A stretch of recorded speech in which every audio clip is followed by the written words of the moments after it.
like diva starlets in singing Stugotz or opera singers, Joe Burrow is on voice rest. That's what a throat contusion does to you in football. It just sounds like a hickey, just sounds like a bruise. Right. Voice contusion, throat contusion, voice rest. What does that mean? I mean, can't talk. You could use some. You could no, my use voice some. feels fine today. I feel good. My throat's feeling better. I'm taking some medicine to try and help it out. I've cut down on the heaters. Starting to chew some of that gum, Nicorette gum. So my voice is fine. I don't have a contusion. I so deserve that. Yeah.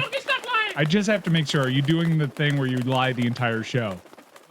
No, not yet. Wait, is that okay? He might be. You could get started today. He might be doing it. No, I'm telling the truth about the Nicorette gum. I am. Oh man, you're really good at this. This is really difficult. I have a pack of 60 pieces in my backpack. Oh, wow. I haven't opened it yet, though. Why were you late to today's show? Oh, no, I hit traffic. Oh, okay. He's definitely doing the thing where he's lying. No, there's no lying there. Well, no, there's no lying there. Express lane traffic. I hit it. I don't know what to tell you. I'm not lying, though. Hold on. You said you chewed. Lying. Yeah, you are. You are, because you said you chewed the gum already, but you haven't opened the pack yet? I said I purchased it. I never said chew. Roll back the tape. I never said chew. That's I it. There it is. purchased a box. The move of lying. Roll back a tape. I You can't roll, quite you stop. roll back your tape, Yeah. and then you find that he's lying. And You it said that doesn't you were mean chewing anything. Nicorette gum. Well, I said I But that thought was the about beginning it. of the lie. Yeah. Yes. At some point, I will open that box and I will chew on a piece of it. This is a good quote from Doc Rivers. Quote on Ben Simmons. I'm assuming he's going to play, but who knows? I feel like we could just stamp that on Kyrie Irving and Ben Simmons, on the both of them. I really don't want to every time Kyrie Irving makes news. He was on Instagram Live last night. It's the first time he's talked in a couple of weeks. I don't want to do this every time. I don't want to just call him names. Stephen A. Smith and Jay Williams got into a fight on First Take where, Stephen A. just told Jay Williams, you're full of it. Right. And I imagine the language on that show is going to escalate now in general. And Jay Williams he's sort of been trying to argue on behalf of in a couple of instances when he called it, for example, you saw what he said was great leadership from Draymond Green.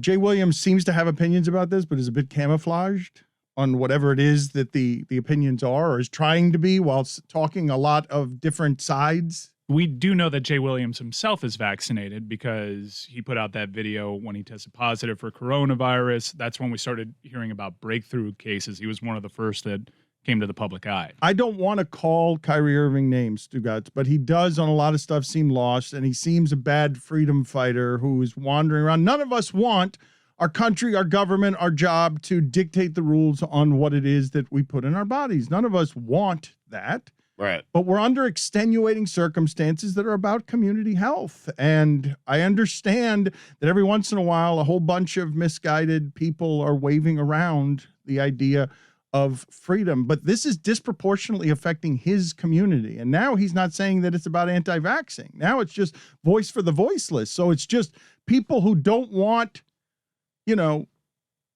businesses to be able to dictate the rules. That they have to keep going to work, but the employer makes the rules on your employment. A restaurant, no shoes, no shirt, no service. Like they get to make the rules there. And I don't want to keep having this conversation because nobody's changing their minds. Nobody. Well, Kyrie's going to have to change his mind if he wants to play in Brooklyn. Kyrie himself has changed his mind, yes, because right. now it's about something totally different. Yep. Yeah, no, his thought process is evolving. But what Kyrie is saying, sorry to cut you off there, Dan, what Kyrie is saying is, I'm telling you what my reasons are. I'm telling you on my social media what my reasons are. Everything else has been reported. That's what he's saying. The reasons are different. We have Kyrie sound. He's asked for the media to play them as if he's like the Joker. We can play them if you want, but he's absurd. Yes. It's absurd. This is all about bleep you. That's all it is. It's all about bleep you. Nothing. We knew it from the beginning. We called it at the very start. And now some things are being reported. It's $381,000 a game that he loses, but Shams is reporting that the Nets are not going to offer him a contract extension. Stephen A. Smith is saying that they'd trade him right now for a bag of cookies. Reports are that Kevin Durant's even signing off on like whatever, do whatever it is that you need to do there. And so this is the behavior of somebody who is he's not bringing a whole lot of people together, and his fight, whatever it is. When I said that his behavior was selfish and reckless before 7 iterations of this story ago, people are really taking sides on this. When Stephen A. says it's one of, if not the most stupid thing he's seen in 25 years covering basketball, because of all the sides being taken in all the different tribes and neighborhoods and cultures, what ends up happening is a whole bunch of infighting on Stephen A. Smith. Looks like black on black crime because he's not supporting Kyrie Irving, and Kyrie Irving is trying to fight for the voiceless here somehow, is how he's articulating it. But nobody here understands when surveys are showing that 90,000 deaths could have been prevented over the last 4 months with better vaccination rates. No one is listening. I mean, Stephon Marbury is an ally, but you can't listen to this. He said, Stephon Marbury said Ali would be proud. Okay. Ali did commercials for vaccines in the 60s. Just play the sound. I don't know how to be done with this because I'm assuming that the audience is weary of some of this Kyrie this is Irving news. conversation. He actually spoke. Yep. I think this is news, and it's an evolution and advancement on the story. I do think there's interesting conversation to be had here, especially for a guy that he doesn't want to be used as his voice of the voiceless, but he's allowed himself. Kyrie, who's so socially conscious, who is doing some good work, maybe a little too late inside the bubble, but really trying to advance a cause of civil rights in this country, right? Wanting to use the NBA to use that platform to do good. And he's allowed himself to become a political pawn to the point that Donald Trump Jr. is saying he sacrificed more than Colin Kaepernick ever did. I don't even know what that means. And welcome now to being a right-wing prop. Is this what you wanted out of everything? He's the NBA's out this snow. I can't keep up with this guy. I want the Miami Heat to trade for him just so Udonis Haslem can kick his ass. Go ahead and play the sound of Kyrie Irving last night on Instagram Live. I had to stop running away from using my voice and using my platform to, speak on what's true and what's mine. Nobody's going to hijack my voice. Nobody's going to take the power away from me that I have for speaking on these things, and don't believe that I'm retiring. Don't believe that, I'm going to give up this game for a vaccine mandate or staying unvaccinated. Don't believe any of that shit, man. Like really be aware of what's being said before I even get a chance to be on the podium and speak for myself. You know what I'm saying? Like all these people saying all these things about what's going on with me, and it's just not true. Pay attention to what's going on out in the real world. People are losing their jobs to these mandates. People are having to make choices with their own lives, which I respect. And I don't want to sit here and play on people's emotions either. Just use logic. What would you do? If you felt uncomfortable going into the season when you were promised that you would have exemptions or that you didn't have to be forced to get the vaccine. Respect my choice is where a lot of this ends up. And then we get into these conversations about, but what if your choices affect me? I'm more interested because of just how weary I am of the Kyrie Irving fluctuations. You don't know if this is a team of trolls, Stugotz. You don't know if the earth is flat, if he meant that, if he was joking. You don't know if he was going to go back to the Celtics, if he was joking when he said that publicly. Like he's a wandering sort. I really don't know. Like, I don't want to diagnose anything, but it is so inconsistent what it is that he is doing. His behavior is so inconsistent and erratic that it can't help but make you wonder, like, is he okay? Is he okay? He's going to throw away $400,000 a game, but he's not an anti-vaxxer. And many of you who've been waving around on a freedom fight, he's not fighting your fight.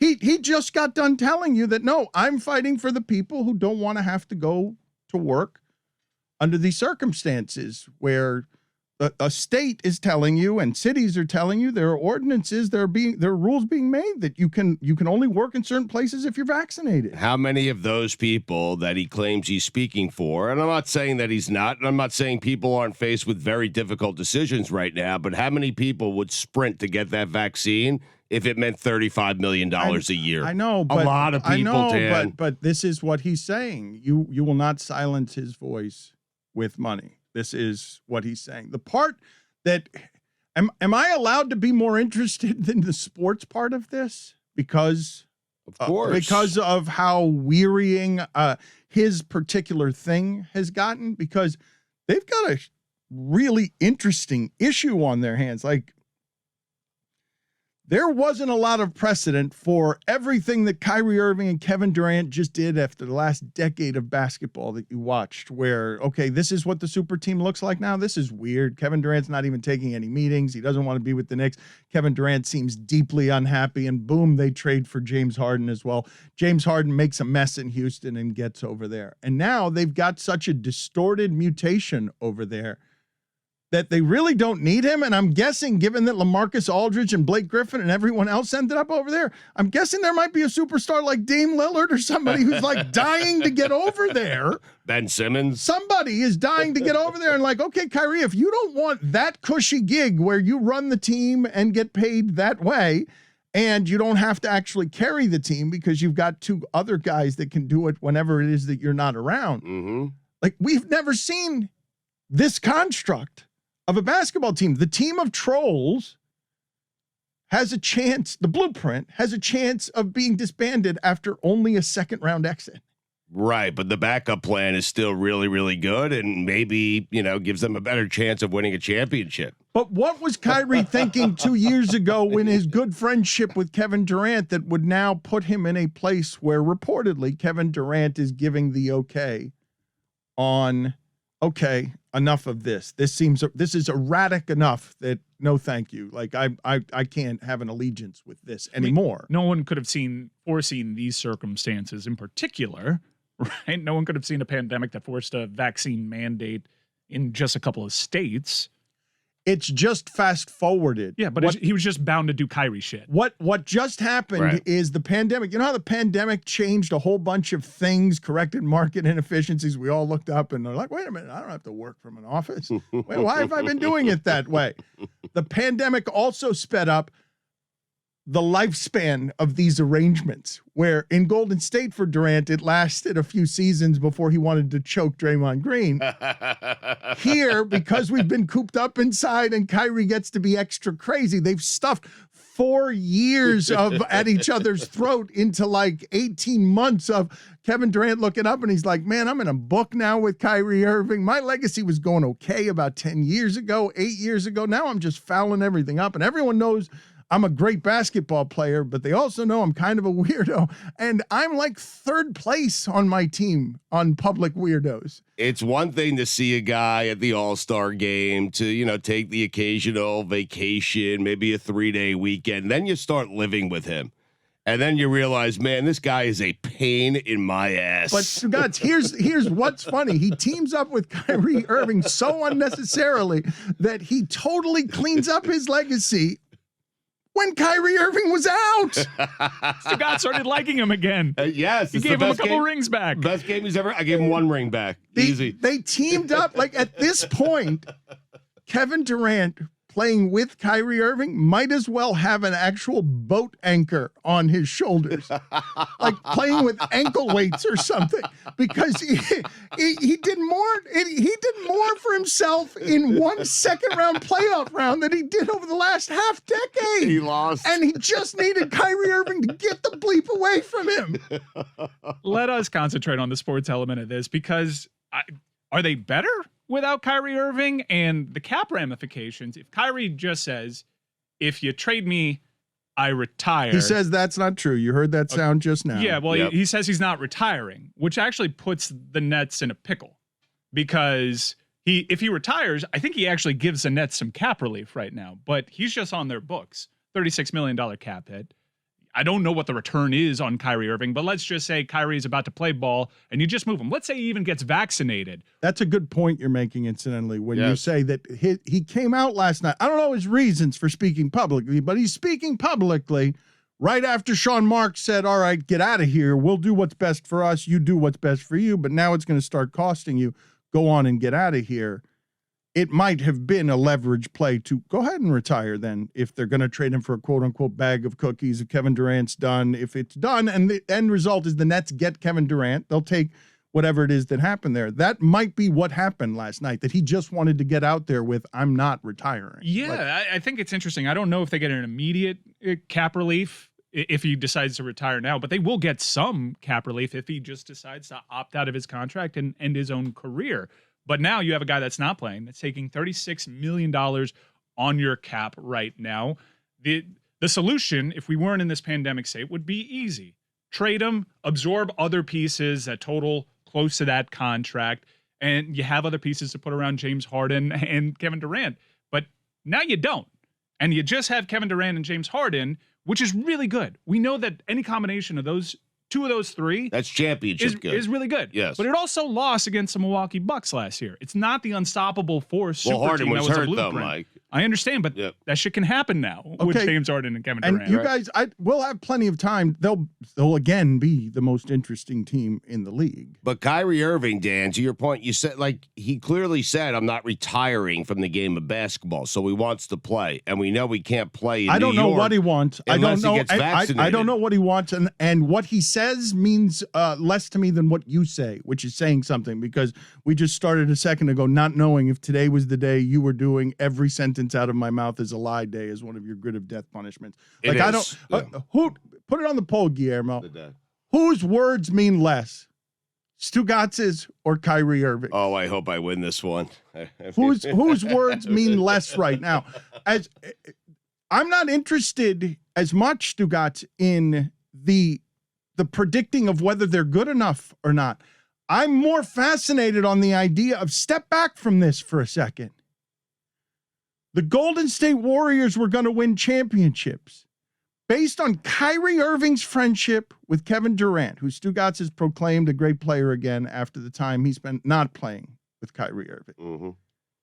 Kevin Durant chooses an unusual choice that none of us really saw coming in the weirdest and quietest sort of way among all the ways that he's chosen to stay anywhere. He chooses to join up with Kyrie Irving. And in short order, this is what's happening to Kyrie Irving's blueprint since he left LeBron's side and since he left Boston's side, chasing whatever it is that he's chasing. He's costing himself $381,000 a game. It's like punching yourself in the face again and again. And he's doing all the things after Kevin Durant just traded for the guy that replaces him. James Harden can replace everything that Kyrie Irving is giving you. And then some. And after building the whole thing, after being the epicenter of the thing, he's very close to nuking it in 2 years at a cost of $381,000 a game. That's crazy. It is crazy. I was just trying to make the point that you have Ben Simmons mysteriously showing up to the Philadelphia 76ers training camp. Kyrie saying he still wants to play. Perhaps this is where it's all headed. Kyrie Irving for Ben Simmons. I mean, he could play in Philadelphia. He could play in Pennsylvania. Can we talk about the reported Woj details on Elton Brand just got a text Monday night saying Ben's outside the building? Is what's this can't be true of Kyrie Irving because he's a grown man, but this is the behavior of a child. The behavior of Ben Simmons is the behavior of a toddler. I know as of yesterday, Nate Duncan tweeted this out.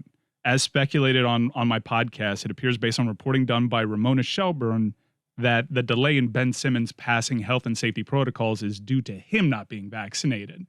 So presently, I don't think we can do the Kyrie and Ben Simmons thing. And if Ben Simmons is unvaccinated, holy hell, this guy just doesn't want to take any shot whatsoever.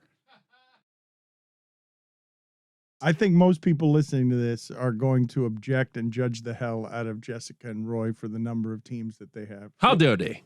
That's fine. I've always been very honest about my primary teams that I truly care about: the Steelers, Notre Dame, the Blackhawks, the Cubs, the Bulls, but not lately because they're pretty bad too. See, front runner? But I also have my secondary teams, and when they play and it doesn't impact the results of my primary teams, I root for them. Like the Bears, when they're not playing the Steelers, they're in the NFC. They don't have the same teams that they play against. It doesn't really matter too much if you root for both. Or like Clemson. Clemson and Notre Dame don't play each other very often. They have the last couple of years, but that's, a more recent thing. So I like both. And I should be allowed to be a fan of the two colleges I attended. It's not every person who gets to go to two colleges. If they attend the college, Yeah. maybe that's a loophole there.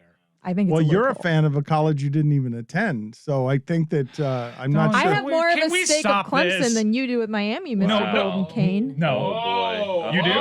Here we go. All right, let's pull out the receipts because I So pay enough the actual to the receipts. University of Miami to attend Pull out the every degree. football season. Exactly. probably Pull out the expensive. degree. Yeah. Let's see that. You don't have one. Well, I don't have one from Clemson either. Most of the people that have had their names put on buildings at the University of Miami did not go there. I mean, Notre Dame is similar. Like, I actually like having a fan base where most of the people who are a fan of it didn't go to that school. And I think that people who don't appreciate that are kind of being a little gatekeeper. Ooh, guys, I have an idea. What do you think about this? Everybody write down your primary or your secondary or whatever team on a piece of paper, right? Everybody put the name of a team. So on- just any team? No. Secondary team. No. Guys, listen. What Let's sport? I'm trying to listen. Everybody Tertiary write team. down the name of your team that you claim as your team on a piece of paper. But I have a lot of teams in different We're going sports. to Which put sport? it. We're going to put it in the bucket, Okay. and we're all going to pull out, and then that's the only team each of those people is able to root for. I don't know more buckets. I'm tired of buckets. I don't Yeah, I'm understand. tired of these buckets. I don't want to be a Buffalo Sabres fan, Billy. Well, if I that's what do you not draw, want that's to what you have chance to do. this. Now you know how I feel. I don't No, I understand. How did that I Kraken don't, steal Billy. your I don't heart in one understand game? your idea, Billy. I Beautiful don't understand uniforms. what you're trying to achieve, where you What? sell off the entirety of our allegiances based on reaching into a bucket on a Thursday in October. Thank you. Chris is doing it. He's writing it down. I'm going to do it too. Yeah, thank you, Stugotz. You got it. Chargers are my number one. I don't want to. Wait, but I already know who I'm going to want to pull out of the bucket. So shouldn't that just be my primary team? No, that's not how this works. You get stuck with the team that you get. Any sport. That's the only team you Who can root made for you the for a commissioner year. of bad content? Like, who made you? I don't understand how this is the place that you've decided to exert your force over changing everyone's allegiances on the show so that I can be a Buffalo Sabres or a Las Vegas Knights fan. All right, just write down Heat for Dan. Vegas Yeah. Golden Knights. Billy, it's been a while. Go to the ocean. Go ahead and go Oh, to the wow. ocean. Go ahead I and thought get it was a out of good here. idea. I really did. You were just pushing the gas way too Just hard on get outta anarchy here. today. Just You get owe outta money. here. Way It's too Vegas much Golden anarchy Knights. You owe this money. early in the morning. It's such a bad idea. I don't even understand what you're doing. I am willing to sell off, Chris. Why don't you ask the Chargers publicly now? Say that you can be bribed, that your allegiances can be bribed, that you are in the game. You are petitioning for becoming a Chargers fan, and you're serious about this because now Dolphin fans are going to be very mad at you, Chris, for being this. I'm like Jessica. I'm still a Dolphins fan. Like I'm still No, around. you're I'm not. still here. No, you're He just not. wants to have No. a fun season. Like when your team sucks, like watching football games just becomes so tedious. So Yep. then you want to just have something that you can look forward to. or worse. Yep. And for Why Chris, are you? it's the Why are you Chargers. still here? Why are you still Well, I'm here? collecting the names in that. Okay, take them with you to the ocean. You flew too close to the anarchy, son. I just don't know. I don't know. I don't understand. One team, is it hockey? I'm just so reaching confused. into a bucket so that we can change our It's- allegiances on teams so that we're not actually going to do No. that. Like, what's the point of that It's exercise? very obvious what he's doing. He's trying to get us to all settle on one team. Mhm. That's Thank it. That's it. I'm trying to be a team player here. I'm just going to write down Browns and see where this takes me, okay? All right, but you may not be able to root for the Browns. Wait, I'll do I take the put- Browns. Do I put Bears or Steelers? If I pick the Browns, I'll take that. If I get the Steelers, this game is over. I'm also starting to realize that everybody's writing this on different color paper. So if you just remember the color paper you wrote this on, there's a good chance you're going to get your own Stunning team. that your plan's not exactly well thought out. I'm shocked. There's only one blue in there, so I have one here. You didn't put mine in there. I got the mean, Browns. Oh How about wow, that? Mike! Congratulations, Mike. Wait, I wasn't ready. I didn't put mine in. What Okay. a relief. I didn't put mine in either. I mean, What a terrible idea this is. We're on top of our game You right got now. the Browns, right? Mike, this so you're worked a out. Browns fan? It was Congratulations. written in the All right, stars. Cody, you pick next. All right, let me pick. Let me see this I thing. hope he gets the Chargers. Let me see. Anarchy! Wild card! No, you can't look. All right, here we go. Let's see what I got. Chargers. All right, How let me, did can I hate go? this game. We can just stop All right, it. you're right. Yeah, Terrible this game game. didn't work out. Just stop. Okay. But I'm glad we gave tried. it the old college Detroit try. Lions. What? And Chicago Blackhawks? Somebody's lying. It Somebody's lying. works. I mean, Who's a Lions fan in here? Who did this? I ain't lying. I'm a Lion fan. What? Dan Campbell had Justin Herbert. We'd think he was a genius too, right? We'd be 4-1. It'd be so much fun. It'd be so much more fun. Imagine how much bleep he would talk if he had that quarterback. He'd talk that bleep with the Lions and the Dolphins. But also, like, think about how people would view Staley if he was the coach of the Lions saying the same things. Would we think less of Herbert if he was on the line? This is a weird game to play. No, if Herbert's on the Lions are good. Don't you get it? I'm just No, glad no. that we can go to the wheelhouse of reputed Chargers fan Chris Cody on this. Couldn't jump in fast enough to talk about Brandon Staley, his beloved coach and his beloved quarterback with the Chargers. I'm all in. I'm all in on the Bolts. Bolt in. Bolt in. Bolt up. It's bolt up. Charge in. Charge in. I like that. Yeah. Charger. Yeah. The Lions actually had a really good franchise quarterback for a few years. So we kind of know what we would be thinking if Justin Herbert were really good. You think Matthew Stafford is Justin Herbert? I think Justin Get out Herbert. of here. Wow. No, but I think Matthew Stafford was good. Yeah, but He's Dan really Campbell. good. But Dan Campbell didn't get to coach him. Yeah, no. He's got Goff. In I this mean, game, we're not changing franchises. We're just switching head coaches. I could see why the success of your last game would make you get so aggressive of being putting in another game that we're playing. I would like to play the switcheroo game with Dan Campbell and Brandon Staley. I would love to hear Coach Man Campbell, just weigh in on the Jon Gruden controversy the way Brandon Staley did yesterday. Oh yeah. Do you think he could? As eloquently and as positively as it was received? It was great because not even Mark Davis, the Raiders owner, has spoken about it. He's sending other people out there. But Brandon Staley, who is armed with Justin Herbert, he'll take anyone out. He don't care. We also have to talk about Mark Davis's quote, which is no comment. Ask the NFL, they know. Well, it's not just that. It's the two And of Seth them. Mayock. The top of the organization, the press releases by Gruden and Mark Davis feel like they're written on restaurant napkins. The report is that people are advising Mark Davis, they're in his ear. Hey, they're trying to push you out for Bezos. And so that no comment, ask the NFL, they know plays right into that narrative.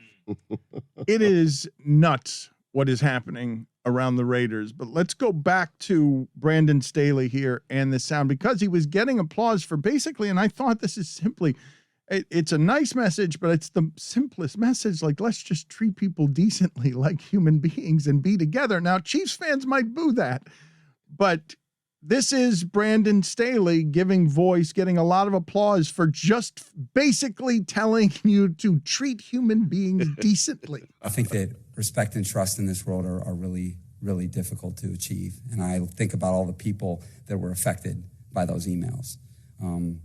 Whether you're a person of color, whether you're a person, gender, your sexual orientation, the people that were affected by those emails, that's who I'm thinking about. Because it's a sacred mantle for someone to call you coach or someone to call you a leader. And trust is really, really hard to achieve in this world. It's really, really challenging to achieve. And especially with people with those groups that I just mentioned. All right. And people are really guarded. All right. And they're skeptical of people because of emails like that. And I just think that, kindness and lifting people up and respecting people you don't know, I just think that, that's such a big part of our thing here is listening to people and learning about people, because I think what you'll discover is that we have so much more in common than not. And I think that, for someone like me, it's just incumbent upon you to set the example every single day so that people that were, talked about in those emails, that they don't need to feel that way. They shouldn't feel that way. And it's, hopefully, all of us can learn from this, that it's about bringing people together for me, so that people can become, the people that they dream about. And I think that, for me, leading this football team and being someone, hopefully we can, be a light for those people in those emails, that not everybody's like that there's far more people that will love you than the opposite. And hopefully this will be a chance for everybody to come together instead of go apart.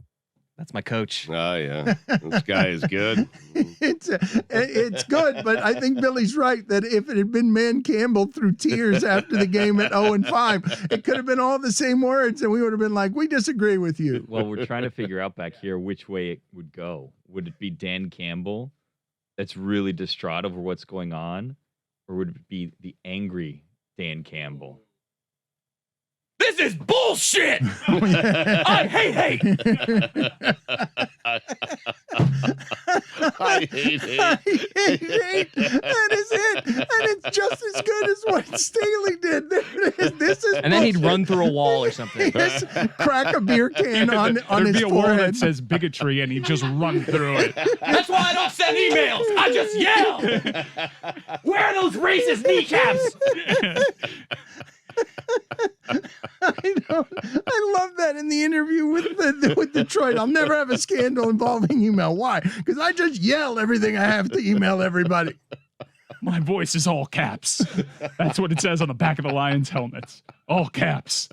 Do you have more Staley sound there so that we could tickle new Chargers fan Chris Cody? Well, I'm a little confused because headed into this, I thought that sound would speak to your sensibilities. And then I have other sound of Brandon Staley weighing in on how important the run game is. I'm like, oh, that's right up Stugotz's alley. Oh, give but it to me. you called what Staley did kind of easy, and Stugotz was nodding along. And I actually think this football sound might just play better into your sensibilities. Okay, I didn't mean to say that it's easy, because evidently none of these cavemen can actually navigate this particular terrain of talking publicly about Jon Gruden, a member of their club. It's a rookie coach basically going after one of the disgraced legends of the game. But he's not really going after. He was calling for I know. Decency. Is that what you heard? Is that what you heard there? I just heard a guy willing to talk about it because he has Justin Herbert.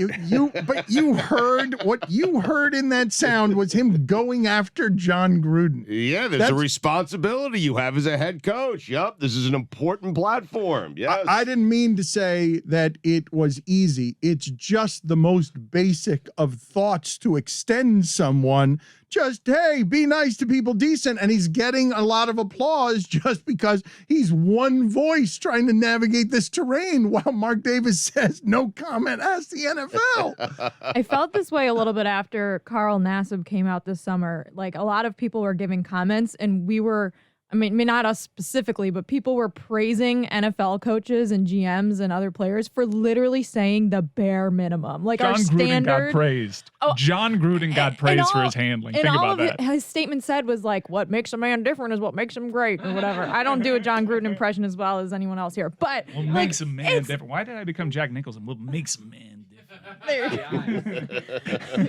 It's the eyes. I do the same eyebrows. Only with Gruden, I only lift one. It's just like the bare minimum to just be a decent person, and especially in a workplace where answers, where you can't handle the truth. I like Charger Chris. Charger Chris is so confident. Bolt out, baby. And we have not had, despite the weird mention, Sky Blues, baby. It's Powder Blues. of the He was rolling. Big pimple guy. aforementioned Lewis. I need more Dan Campbell impersonations in my life, just aggressively shouted things at random times. Whenever it is, I'm not putting any pressure on you. I was just made very happy by the idea of how Dan Campbell handles all life situations. Life situations. We're going to end racism 4.5 yards per carry at a time. Speaking of the run game, a transition into some sound. Now, we have the useless sound montage every week, and all these press conferences are fairly useless from head coaches. But Brandon Staley, your head coach, I love this guy because his press conferences are substantive. Can you, before you play that sound, forgive me because I forgot, did we even do useless sound this week? Yeah, we did. Yeah, we but did. It was during a post-game show where you were feeding your gullet. Okay. Yeah. Eating like a pelican? Mhm. Yeah. So Brandon Staley takes the opportunity when speaking to the press to actually give them insight into what he's thinking. It's not just bullshit. Like, you've always heard the cliche, you got to establish the run. You got to establish the run. And it's become such a cliche that I don't even really know what it means. It's like running for running's sake, just to give the appearance of balance. And he was saying why his run game, no matter the results, improves the passing game. And you think he's analytics driven, but he's talking about an aspect of the game that numbers don't really take into account. And I thought it to be very informative. What I think that the running game does for a quarterback is it gives you some breathers. And you don't need a good running game to be a good play action team. But what you need the running game for is the physical element of the game. There's a physicality to the game that's real, right? If you're just a passing team, okay, there's a physical element to the game that the defense doesn't have to respect, okay? And that's the truth, okay? Because the data will tell you don't need a run game to play pass. You don't need that. But what the running game does for you, it brings a physical dimension to the football game. And what the running game does that the passing game does not is the running game forces the defense to play blocks and to tackle. That happens on a run play. You must play blocks and you must tackle. In the passing game, those things don't have to happen. You don't have to play as many blocks, right? And you may not have to tackle based on incomplete or not. So what the running game does is it really challenges your physicality. And that's why I think the run game is important to a quarterback, is because it's going to allow him literally to have more space to operate when you do throw the football. Okay, it's not that you need the run game to throw it. It's just what it gives the rest of your skill players. I want to reach into the Billy's terrible idea for a game bucket and pull out the Chargers. I'm all in. Yeah. I'm with you, Yeah, Cody. This guy was my baby. coach. I'm with you, mean, Chris Cody. yeah. I want Carolina blue, baby. It's powder blue. It's powder powder blue. blue, You're going to have to man. get that one down. Carolina blue. You're getting closer, I think, on the spectrum. Chris, I am curious for your opinion on this because I heard part of a conversation that you were having about bubbles in pizza, but I don't know where you stand on bubbles on pizza because I don't want bubbles with my pizza, bubbles of cheese, crispy cheese. Do you want bubbles of cheese on Well, your apparently pizza? I don't want to hear your pizza takes because I love bubbles. If you open a pie, I'm with you. I like the crispiness of a pizza. That's why I love a little balance. But if I am going to grab, I am beelining for the piece with the biggest bubble when I open. If I get the first, because we can all agree, one of life's underrated pleasures, being the first to a box. Oh no, popping the bubble witty, also a great pleasure. Taking a little bite out of the bubble, a little bubble bite. Nice, yeah.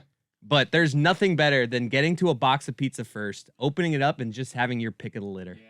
Oh, nothing better. Nothing better than that. I mean, there are I mean, things few in life things, maybe right, that are better. But very few. You're Nothing, fine. nothing. You're fine. But you're saying, Stand firm. Nothing better. It's a colloquialism, Dan. You don't have to break it down. how do you guys feel well. about the bubble though? Why is it? I can't believe, like, if you were indifferent about the bubble, I'd take that. But you're anti-bubble? I'm not indifferent, but I'm more negative than positive about the bubble. I'm not Because totally. it eats into the surface area of the pie. It's and not. That's right. It's I just don't a want a bready bubble. pocket. I want You cheese want more pocket. everywhere. Yeah. Yes, like of Yeah. course. If the bubble was I filled want with cheese, you would that's love it. right. Yes. Air doesn't have calories in it. Air does not have delicious in it. It's just a bubble. You bubble. can't order the extra bubbles, No, right? bubble There's no way. means- They just bubble come mean- natural? Yeah, they come naturally. I'm yes, surprised you yes. have this take because the bubble is largely tasteless and just gets in the way. I mean, of the I guess flavor. to your point, maybe if I had a slice full of bubbles, I wouldn't want it. But I just love that one bubble up. It's usually up near the crust somewhere. It's always by the crust. Yeah. Yes. Why is it always near the crust? What do you regard as this is a conversation that's going to have a lot of different answers, but I don't want a thin crust pizza. I don't want a crunchy pizza. I don't want a bubbled pizza. I just want a thick piece of bready Sicilian style pizza. No. I don't need. No. You're doing pizza No. wrong. Yeah, you Horrible. are. That's not even pizza. Sicilian. I need a little crunch. Mm-hmm. A little New York style, a little thin. I need to hear something when I bite into it. I'm with you, Dan. I like that soft, bready pizza, Sicilian style. I actually went to a place in Nashville that had Sicilian style pizza. You would not think it was delightful. Yeah, but too much bread is not what you're looking for with pizza. You want a nice no. You want a nice ratio of bread, cheese, and sauce. Some pizza flavors are very overwhelming, though, and the spare bread allows you to distribute Are you that talking flavor. Are you talking about a slice that you have to have two hands for? Like I like to be able to pick it up from the crust and it just like it stays. Right. I don't like to if I have to like support the slice with my left hand. They've made a bad pizza if you have to do that. Leave it in Yes. another 10 minutes, I'd say. Yeah. I don't know. Undercooked. Sometimes it's good. I like a pizza that has more grease than sauce. So instead of doing the thing with the napkin, you're like adding grease. Yeah. Oh yeah. I'll pick up someone else's napkin next to me and I'll just do the thing like you do when you dry out like shorts or whatever. Get some more of that on my You're like pizza. Philip Seymour Hoffman in Along Came Polly. That was. I maintain that's the funniest scene involving pizza ever in the movies. Oh, that wow. that one right there, where he is just totally disgusting as a fat He's just guy. ringing the Yes. pizza around in his mouth. Go ahead and give me another one. Give me a better one than that. A better scene involving pizza in the history of the movies, because it's exactly have it. It's exactly what I was thinking of when Billy started talking about just wanting to juice a pizza. What do you guys think is the worst evolution of pizza? So, like, let me give you an example. Do you like a stuffed crust pizza? Yeah. What does When stuff that first came, I'm old enough to remember when they invented that. World changing. Because I was one of those kids that would always throw out the crust. Oh, now you put cheese in Why? the crust. Because I didn't like the crust. It was plain compared to the rest of the pizza. Crust was a big waste of time. I liked crust. Yeah, I don't know what he's talking about there, Tony. I've changed. I can appreciate a fine crust now, but if a crust isn't worth my time, I'll leave it to the side. Spicoli orders a pizza in Class, Mr. Hahn's Class. That's one of the great pizza movie scenes of all time. No one knows what I'm talking about. You also got to the top of that Google search as well? Yeah, I 'Cause sure did. That's the first one that came up on my Google search, too. Yeah, I no got idea to what it. it was. Home Alone 2, Kevin McAllister sitting in the back of the limo. That's He very opens good. up Pizza that pie. looked delicious. Oh, God. The stuffed crust, which I have never had. What? Wait, what? Wait. What? I have never had a piece of pizza with stuffed. Neither have On I. purpose? I'm on it. I just didn't. It's not something I've ever ordered. Why? I don't. I'm Dan, sorry. It's Dan, not something Dan, you would wait, think so. Of course. Think about this. It's like a pizza, but the crust is stuffed. It's delicious. It sounds wonderful. It sounds like a pizza and a sandwich or a pizza and a burrito. No, now you're thinking of a calzone.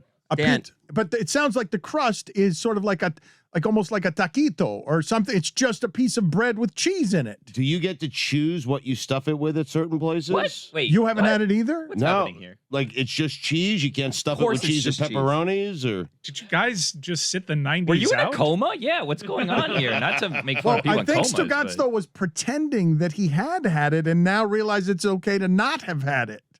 well, no. Don't deflect, Dan. You've never had it either. I think I've I had know. stuffed cheese, but can't you order like the? Are you thinking of so- mozzarella sticks? That's something different. No, I like mozzarella sticks. They're very good. I have an entire group chat dedicated to mozzarella sticks. Underrated appetizer. I'm thinking. Nah. Wait a minute. What? Properly rated. Yeah, Mozzie chat. underrated. No. Can we read some of this, please? I'd like to. You're saying you've got a group chat. I'd like to just do a Mozzie crew. poetic reading. Mozzie crew? Yeah, the Mozzie crew. So jealous. Stugotz, you still order mozzarella sticks? I love. I haven't mozzarella ordered sticks. mozzarella Oh, sticks since I careful, was like Chris. 13. What? Why? Why? It's just like a thing. A It's kid fried orders cheese. mozzarella sticks. Oh, I'm sorry. What do you order, adult? Over here? Nachos, chicken wings. Mozzarella sticks is just a vehicle for the sauce, You're right? so evolved, Chris. Yeah. I am. Oh, Mozzarella mozzies. sticks are a An underrated An appetizer. excuse for the sauce. You're right about Overrated, that. I'd say. Overrated. Overrated. Mhm. Would When's the you- last time you had a mozzarella stick and you're like, this is the best mozzarella stick I've ever had? You don't because it's just a stupid Tuesday. little breaded stick. Tuesday. It's delicious. Tell me about this chat. I want to hear. Is it Well, we just just go pictures? around. It was porn. I It's just saw mostly you. pictures and mozzarella opinions on where to find the good mozzie sticks, and it's very helpful. I also have a group chat dedicated to bistro salads. What, Yeah. Do you have different groups of friends, or do you guys just have these Same by six six lot people? of- See, that's what I'm thinking too, You right? can't be in the bistro salad group and also be in the Oh, mozzarella yes, you group. goddamn can. Well, you are, but no one else is. No, no, right? I no. feel there's like Chris plenty is to- right. It's the same people. You just have topics in these Yeah. conversations. No, we're just. Brett Favre had one of these group chats, but instead of mozzarella sticks or bistro salads, it was just pictures of people's shit and a grading scale. If you have a mozzarella stick group chat and I'm not in it, it's not a mozzarella stick group You chat. said You you, don't don't like like them, them. though. I'm just saying I need to be in it. You want to be in it? Why? All right, No. cool. I get IG ads for mozzarella sticks now. You have horrible takes on mozzarella sticks. I You said you haven't ordered one since you were 13. because Why somebody, do you want into lie. this chat? somebody in this group chat needs to tell people what's up with mozzarella sticks. I mean, it's just. But that's For not what it's enthusiasts. for. It's for enthusiasts. I don't Yes. believe. yeah. Like, I don't believe any of us in here have ordered mozzarella sticks recently. mozzarella What? sticks. I What are you have an talking about? entire. I I have just to. ordered them Yeah. for I Should say, surprise they got mozzarella sticks. I deep fry them at home. What the hell's the matter with you? I get IG ads for it. Tony's I live with this me over Mozzie here. life. It's just an overrated Tony's with appetizer. you. He is. Who the hell is Tony? Chris, don't back off. You're getting scared just because they're screaming right, Dan. at you. You're right. No one likes mozzarella Guys. sticks more than me. Guys, No one. Guys, fun people, not Chris and Tony over here. I want you guys to try something. Pincho Factory. They have this thing called queso frito.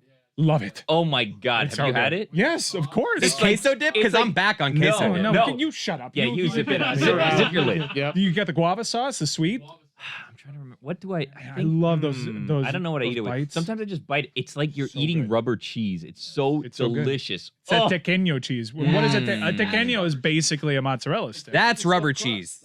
I prefer a tequeño to a mozzarella stick. All right, we're gonna open up a pizza joint where we have stuffed crust, but the stuffed crust is a tequeño, and that's how we I'm in on get out of this. here. no, Ray. you're not. You're out on Ray's this. pizza's gone. This I'm is a new back. Cuban pizza. You've We- never had stuffed crust, Dan? I was just headed back there. You know how Have you you said, you know, how- apologize? I haven't heard you say I'm sorry. Yeah, yet. you haven't apologized. on yet. Monday, Dan, you said you wanted to punch the Texans Patriots game in the face. That's how I feel right now about you saying that. Mm. Well, it's not just me. It's also Stugotz, evidently, and Whittingham. So it's not like you guys are coming after me for some reason, but there are three people here You who were have in college when it came out. that was sub connection. I was hitting sub connection all the time when I was in college. All right. Well, I know Stugotz was high as shit during his college days. You mean to tell me there wasn't a single time that you guys drank were an high? earring. No, you're right. I think I've had it. I just forgot I had it. You So, eat it from yes. the back. Yeah, right. Yeah. Wait a minute. Yeah. No, I think I was Stugotz. high the entire I think time in Stugotz college, now then. saw what happened to Chris Cody and how he's been hit with blistering criticism that makes him walk back his position. Now Stugotz is just throwing lies all over the place. We don't know what's true or what's not true. You can't have had stuffed crust pizza and not remember Stugotz. Like you either had it or you didn't. No, you can, Dan. I spent 5 years in college not remembering a single thing. You remember the time you eat a pizza backwards. Yeah. You do. I don't remember. That was I some, mean, maybe I've never had it.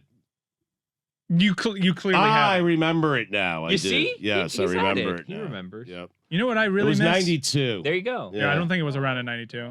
I think it came No, out it like was around in 95. 92. I had it at 192 Dewey Street. I even remember the address. There you How go. about That's that? the address. You Yep. can't be lying. Do you guys remember those little tables that they used to put in the middle of the pizza? Yeah, They still have those? little plastic tables. Really? I don't know why. It's What there is to that hold- for? I don't know what that's so for. that it doesn't the box doesn't like hit the pizza. It's for structural Oh. integrity I of thought the it was box. there to like just keep all the slices together. I'm an idiot. Are they gonna fall apart?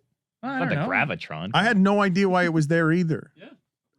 And now it's the most obvious thing. Of course, you don't want pizza on the roof of your box. You don't want cheese. But how could we be so ignorant about this that none of us except for Billy knew that was to protect the cheese from the box? There's just probably so many things in life where you don't even realize what the thing is there. Like you don't examine every element of your life. See this little plastic thing, like, oh, okay, I guess that's there. You don't ask any questions.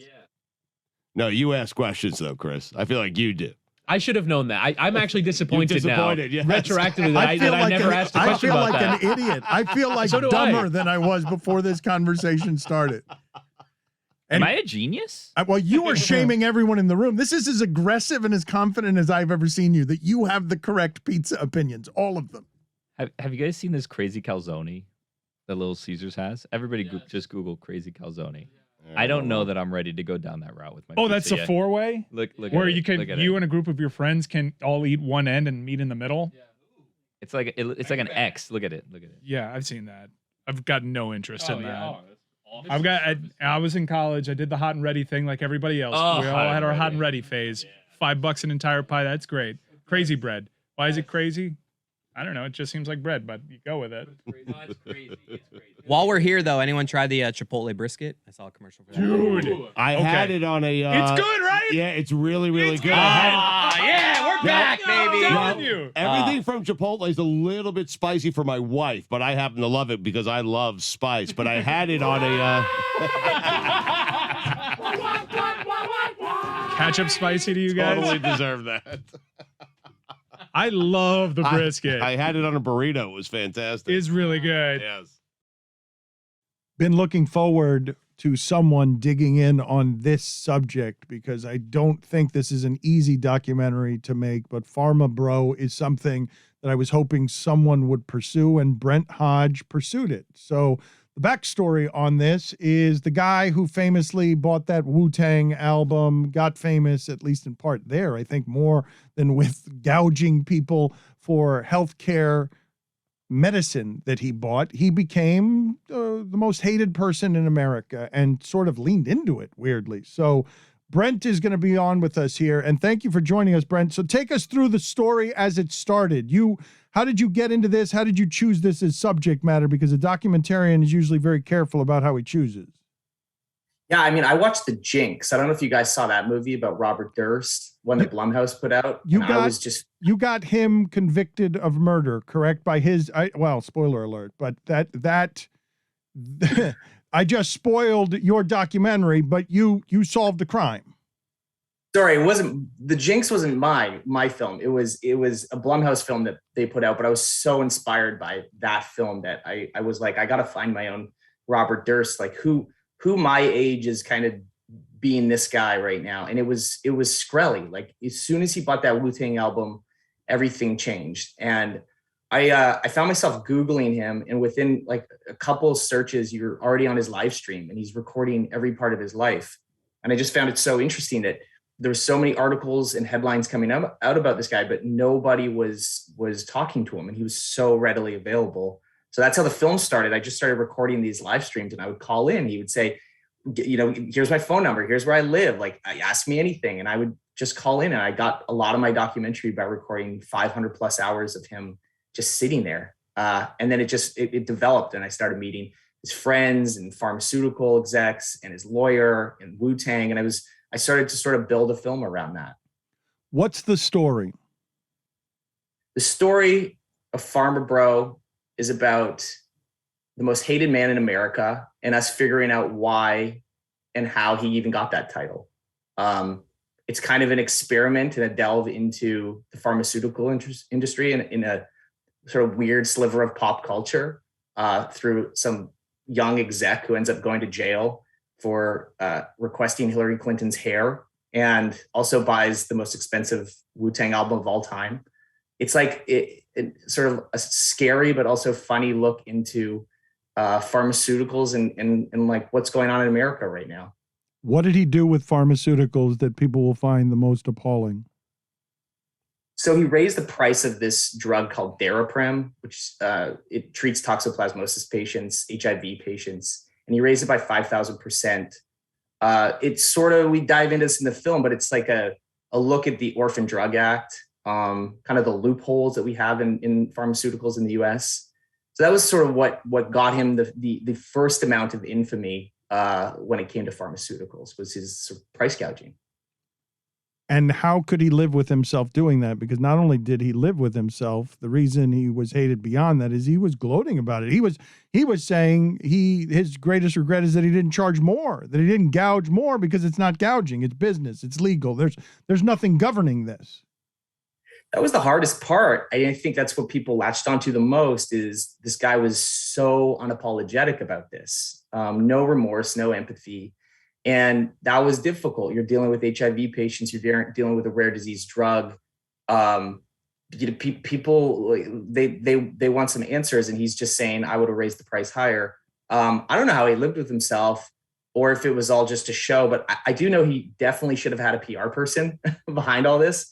You look at most drug companies that raise prices, which by the way is very common in pharmaceuticals in the US. Like Martin Shkreli is not a dime a dozen. There's many companies that are doing this. You look at the EpiPen from last year. You look at Questcor. You look at these companies, Valiant. These are big companies doing it, but they don't have some spokesperson coming out and answering questions on live streams. They have PR teams that handle this stuff. So that was his first mistake.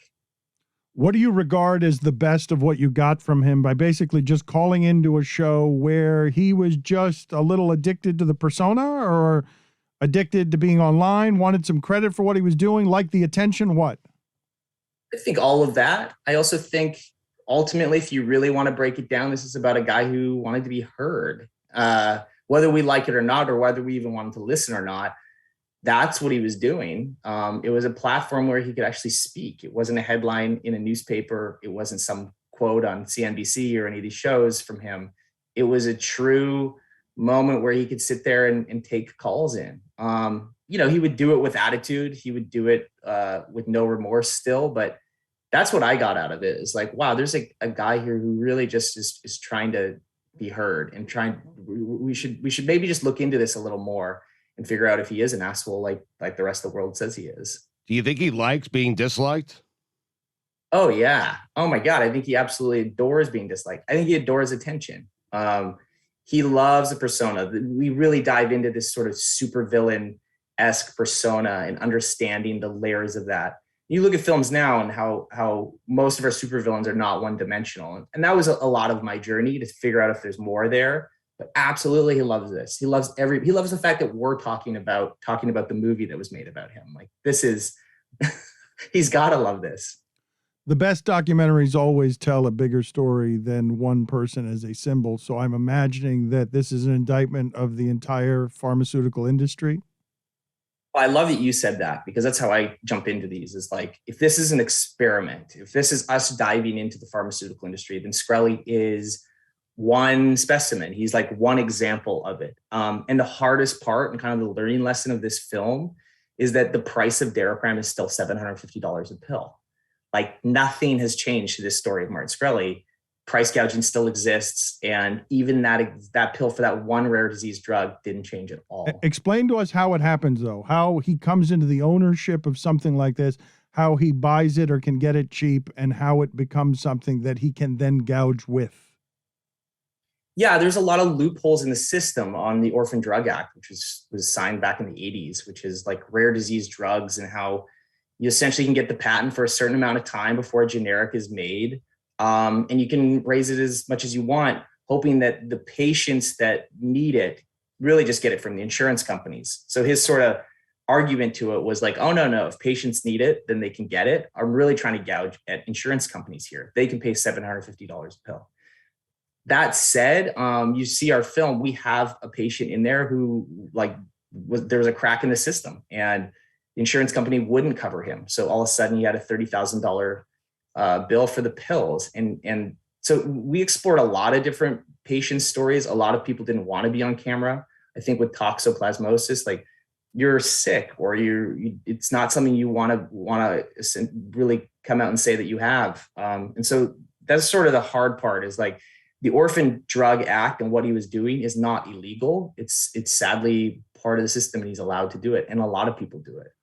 What are the parts of your documentary people are going to find most appalling?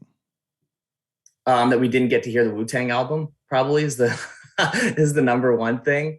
I mean, appalling. Geez, I think maybe the appalling stuff is more in the drugs, like the idea that our system allows for Martin Shkreli's to exist. And there's no changing it, correct? This is just you just decided to tell one of the colorful stories, or maybe the most colorful story. But this is a guy that is he not thinking of whatever it is that you're going to put against what he was doing, which is probably some heartbreaking footage of someone dying and going into debt and having their life ruined because this guy is playing with pharmaceuticals like they're toys? I don't know if he's thinking about any of that. I don't think he's thinking about shareholders in a company. And it's never sort of like our film against Shkreli. There's also an opening to understanding all of his human aspects as well. We travel back to Shkreli, Albania to figure out where his family came from and his name. We kind of go through how he became a pharmaceutical exec in the first place. He's not like an educated, biotech in any way. Like he was in hedge funds and realized that the pharmaceutical industry had like a business to it.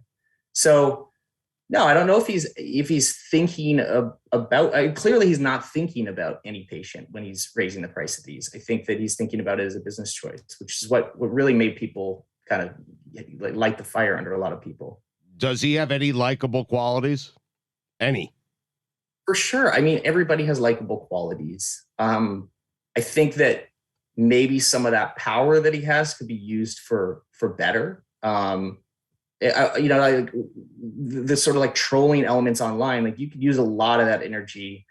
He's a really smart guy, clearly a smart guy. Like he rose from absolutely nothing to like, being able to afford a $2 million album by Wu-Tang. I do think the album part of things is pretty genius. I think the idea that Wu-Tang was putting out a sole copy of an album because we don't care about the value of music, and Martin Shkreli actually put his money where his mouth is and bought an album for $2 million to kind of prove that like it's like a painting. This is like a Mona Lisa, and we should have value towards this. I thought that was a great move, but then it just switches by watching him online as he buys domain names for journalists that speak poorly of him. Like it just, for every counterattack, there's something else. But I think there are good qualities. Absolutely. I think we all have good qualities. Tell us the story of the album. Where is it now? Because he lost it, right? Yeah, this is where it gets a little like no one really knows. They know that it was forfeited to the FBI because he owed $7 million once he got arrested. So he had to sort of forfeit some things up. Apparently it was in possession of the FBI there for a while, and now they've found a new buyer, but they haven't released the person's name. That person's very smart not to release their name. But who knows what's going to happen with it. It's still unheard. People haven't heard it. I think this sort of mystique keeps this thing going and keeps the story alive. Once it's heard, it might not even be a good album. That's what's sort of funny about it all. But talking to Wu-Tang, we have Silver Rings in this, and we have Ghostface in this documentary. Like that was a huge part for me. I really needed to get them in this film for me to have a well-rounded story. Explain that to me. Why? What is it that lured you to that part of the story, and what is their place in the story? I think if it was a documentary about Martin Shkreli, some CEO who raised the price of a drug, that doesn't interest me as much as a filmmaker. Like that alone is like, okay, yes, we should talk about this. There was something that happened when he bought that Wu-Tang album from me, where I just realized like this guy exists in pop culture, whether we like it or not now. Like he has embedded himself in an element of our life, music, entertainment, whatever it is. And it's performance art at this point. And there was something about that moment that hit this other sort of sliver for me. We've got a troll, a CEO of pharmaceuticals who buys this rap album, white kid from Brooklyn. I'm like, you couldn't write this story now. Now it's hit like a weird level. That's what I enjoyed. And you view the Wu-Tang album as a symbol and an art in the middle of this. It's almost like it's the suitcase in Pulp Fiction. It's better that we not ever hear that album. My God, that is the best analogy I've ever heard. It's the suitcase in Pulp Fiction. It's this like other weird dangling part of this story that you can't look away from the car crash that is Martin Shkreli, but then you also want to hear the album. So it's this sort of, and he did play 5 minutes of that album, by the way. The day Trump got elected, he was like, I'll play 5 minutes of the album on a live stream, and he did, which is just, that alone too is just, it's so excruciating, but also funny. It's really funny at the same time. It turns it from being a regular pharmaceutical doc into a comedy, which is what we do. We do comedy documentaries. And I just find it almost gets to this level of hilarity, which is like the world in America is so scary that it's funny at this point. Excruciating how? Excruciating in like the idea that an individual can like stir it up so much and like have the ability and power to have any sort of authority over our drug industry. I'm from Canada, and like that's not really how it works with pharmaceuticals and healthcare. So like there's just the idea that an individual like that has no like level of education in this and really just sees it as a business can make those choices for others and their lives. That's what's excruciating. What do you like best about your film? What I like best about this film, I think I like that documentaries are growing a lot, and like there's different like categories of documentaries now. Like it used to be like just music documentaries, socio-political, but now there's like a crazy level of true crime. There's comedy, and I like see this as this horror documentary. It like fits in this world like The Jinx, where I sort of can't believe it's real, but it's really happening, and it's entertaining and it's funny, and it's also really scary. And so I think there's like, separate from murder docs or true crimes, there's like this other sort of sliver, and I'm really excited we tapped into that. How would you classify it? Because you do comedies or freaks and geeks, that you're aspiring to comedy, but this is not funny, right? And like this is horrifying. What you're talking about is people dying because they can't afford how commercial the health industry is. Like the whole thing is apocalyptic on the top end, and where's the funny? Well, I find that there's like I have this term, which is if you can make them laugh, you can make them listen, which is there is some comedy to Shkreli. Like you watch some of the trolling that he does, this Wu-Tang album element of it, my journey and trying to get to know him and move into his apartment building and do all that. Like this is funny to me. This is sort of a level of troll culture that has some comedy to it. If you can come in on that and then take away a bit of a message to say like, wow, our pharmaceutical industry is totally screwed up. That's the lesson learned. And that is sort of the horror part of it. But, if you want to look at what brings a comedy, you got outrageous characters, you have hilarious storylines and arcs. Like this has those elements for me that create a comedy. It's just a little bit of a different sliver of a comedy. Is he an evil genius? I don't know. Maybe Genius. some of the YouTube comments might say that. I don't know if evil genius is the right term for, like, I think a guy that gets put in jail for 7 years for asking for Hillary Clinton's hair when you're on bail and you threaten an ex-senator, I don't know if you can be a genius at that point. Just evil. Well, tell us the story of how he ends up in jail and how it comes apart and where this story is right now. And you don't know where the Wu-Tang album is. So Martin Shkreli went to jail. He was convicted of 7 of the 9 counts of wire fraud. So like he had a wire fraud case against him from the FBI, but he actually was put in jail and his bail was revoked because he came online and said he wants a strand of Hillary Clinton's hair to test for Parkinson's because he was completely trolling her. And that made the judge see it as a threat and said, no, you can't do that. We're revoking your bail and you're going to sit in jail until your sentencing. So he sat in jail for like over a year in like a pretty hardcore jail in Brooklyn too. This isn't a white collar crime case. It's not club fed. He went to a real jail and he sat there for a full year and then was convicted to 7 years in jail. So that's where he is now. So yeah, I like the evil genius line. Like, I don't know. Like that doesn't seem like a genius move if you ask me.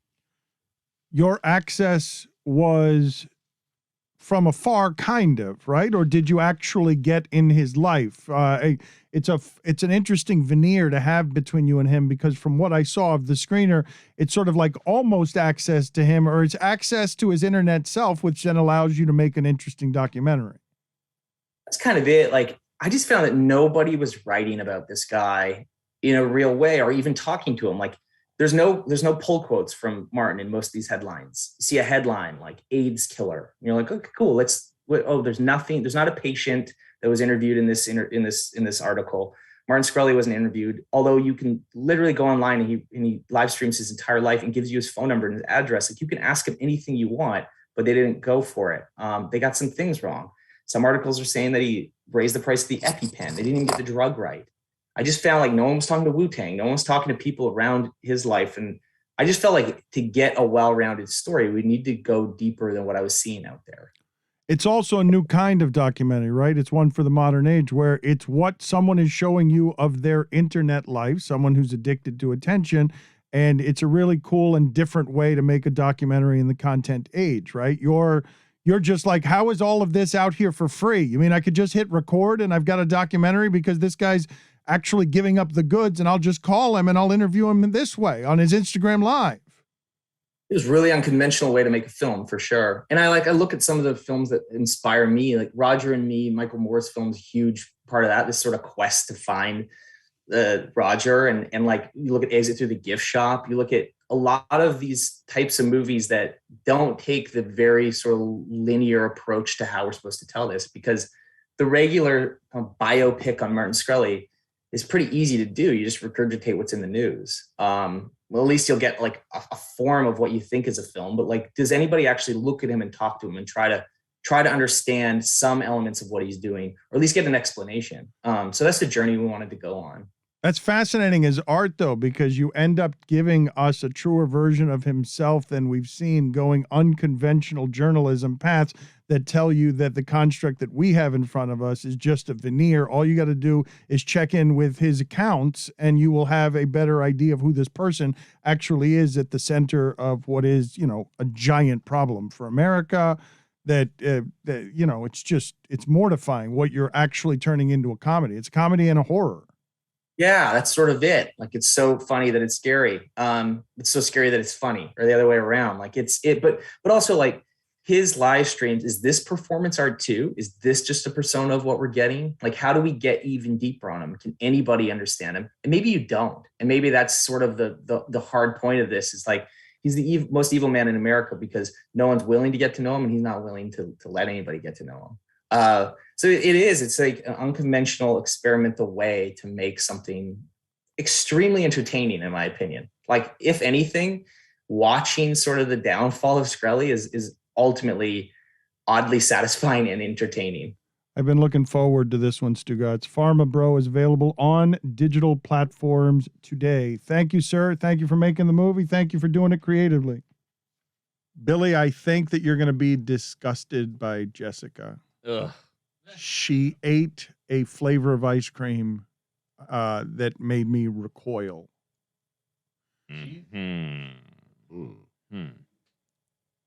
It was not good, but it was not bad. Is it poop?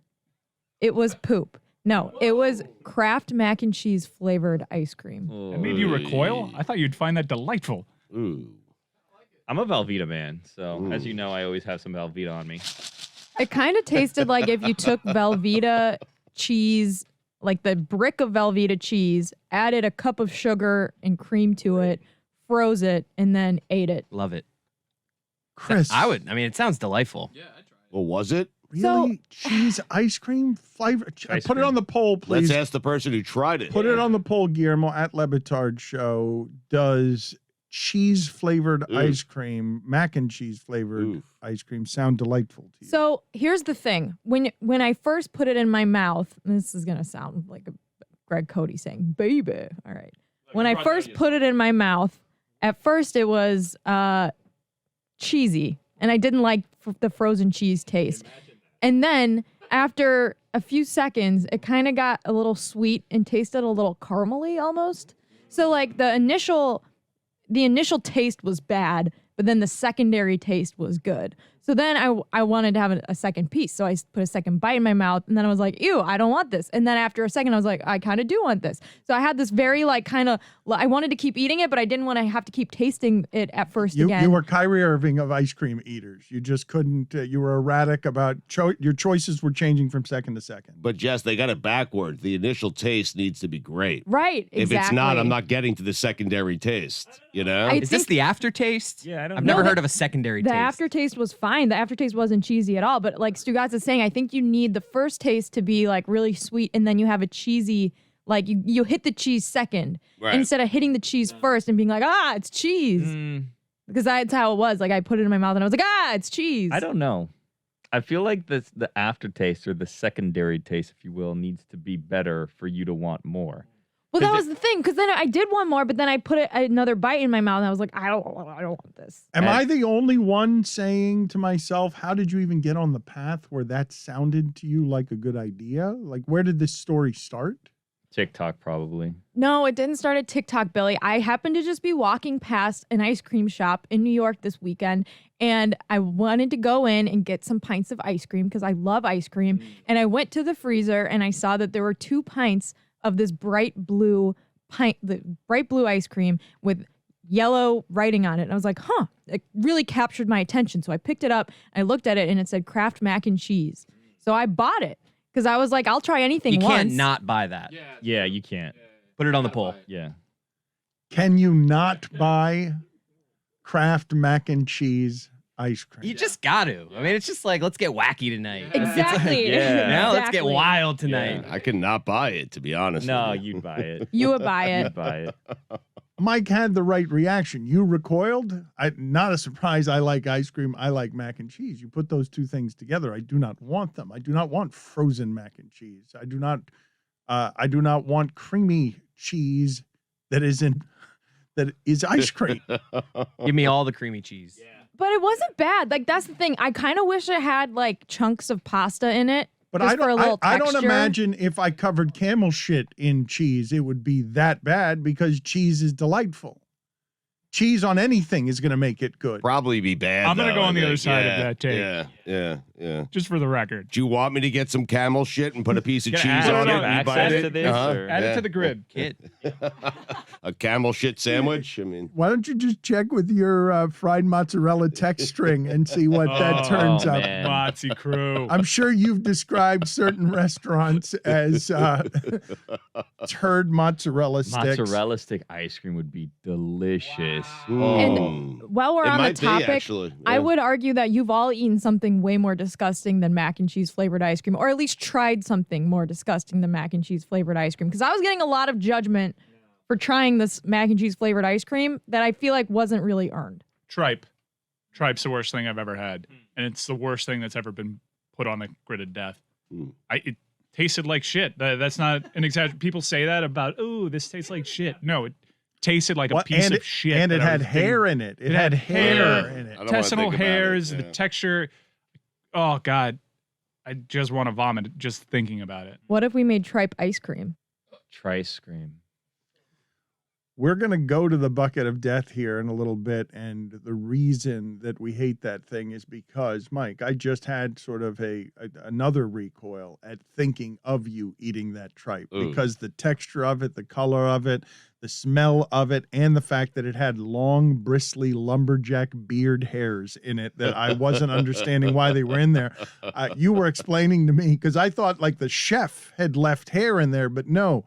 Tripe evidently can grow some strands of hair. Yeah, it's like intestinal coating that helps process food. It was just so It was the worst. goddamn bad. And for someone like me who has his memory tied to sense of smell mostly, you're triggering me right now. Guillermo, put it on the poll, please, at Batard Show. Have you had tripe? And do you know anyone who likes tripe, excuse me. Do you know anyone who likes tripe? If you eat something that you generally like, okay? Like for me, it was General Tso's chicken. Am I pronouncing that correctly? I think it's so. Is it Chow's or Tso's? I think it's so. Okay. General Tso's chicken. So if you eat something that you we had like, a real who's on first. We did. We had- I'm glad yeah, I figured it think out so. quickly. Yeah. Yes, I think so. But I still don't know whether it's so or so. He thinks so, but I don't know what's actually right. Do you know how to spell it? Do you how want do to you take? how do you guys pronounce? It's another Asian dish. PHO. Pho. It's Pho. Yeah, it's like you're saying the F word, but you eject on the CK. Pho. Yes. But I like calling it pho. I don't know. It's just I like a little calling cute it- thing I do. I like calling it General Chow's chicken. I just do. I don't understand how you get there from that. Okay. just Do you know how String to of spell letters, it? but- Do you know how to spell it? CHOW. Maybe you're just talking about something completely different. Yeah. Was it TSO? Are you thinking of an old USC offensive coordinator? My larger point is if you eat something that you like a lot, but you eat it one time, it's not cooked well, and it gives you food poisoning and makes you throw up the entire evening, are you ever going to eat it again? Because I haven't had General Tso's chicken in 25 years. I used to love it. I had a bad experience. I was up all night, and I have never eaten it again, and I never will eat it again. Are you doing the lying show today? No. I'm telling the truth here. Put it on the poll Golden Palace. at Lebatard Show. Port Boulevard. At Lebatard Show. Do you prefer honey chicken or General Tso's? So So I'm not sure you're right, Mike. I'm not making a joke here. I'm like a I dog don't- with a bone on this one. I don't totally. I think so. Okay, we'll go with so, but I like honey chicken better than that, and nobody believes you that you had a bad experience. You've been talking. did. Why you've been talking about this kind of chicken for 25 years, for 20 years here. right. You've never told the story before of having a bad experience on it. Never. You always bring it up as something that's delightful. Now we're talking about tripe, and you're bringing it up Yes. as the worst thing you've ever eaten. It's a simple question. We don't have to pick apart my story. You like cheeseburgers. You like nachos. If you ate nachos and it gave you food poisoning and you were up all night throwing up, would you ever have nachos again? I don't know. You've never thought about this? I have never thought You about a should. life without nachos. Oh, No, I man. have not. Do you guys all have something similar to what Stugotz is saying that you just stopped eating because of a bad reaction? Because I do, and I'm wondering how many bad reactions to it did you have before you gave it up? Because I'll give you an example of something that I did. I kept getting over and over again boneless wings that were frozen from TGI Fridays in the freezer section at Publix, and then I'd reheat them. Oh, delicious, but too spicy for my tum-tum. Every time I was in the bathroom for a long time. And then I'd wait like a month and I'm like, you know what? Maybe it was an isolated incident. And I did it about 6 times before I God. decided, you know what? Let me stop eating this altogether. Two separate incidents. Mangoes when I was a child, threw up. Never had a mango Mangoes. again. Yeah, I had a bad mango. And a couple years ago, fish tacos. Had a bad fish taco, threw up. Never had another fish taco ever again. See what I'm saying?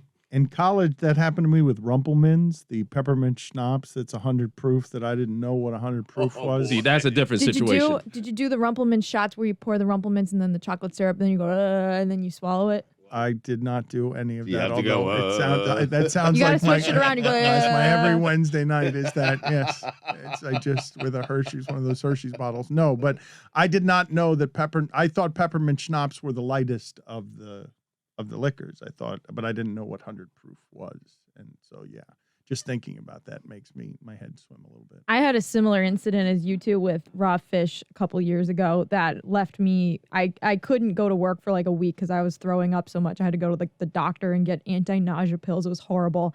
But I got back on the raw fish train pretty quickly after that. I just now, for some reason, if I'm ever about to go on a trip somewhere, I don't eat sushi for like 3 days before it, just in case. Like I haven't gotten over that part of it. She got on the raw fish train. Did you see that? It was moving real fast. It's Straight into Sal's, by the sashimi way. town. It's Sal's, by the way. That's okay. So it's not so. Well, chow for me, but it's Sal for everyone else. And it's not so. All right, I'm gonna have to look this up myself because I don't know if you're doing the lying thing. So he's looking it up.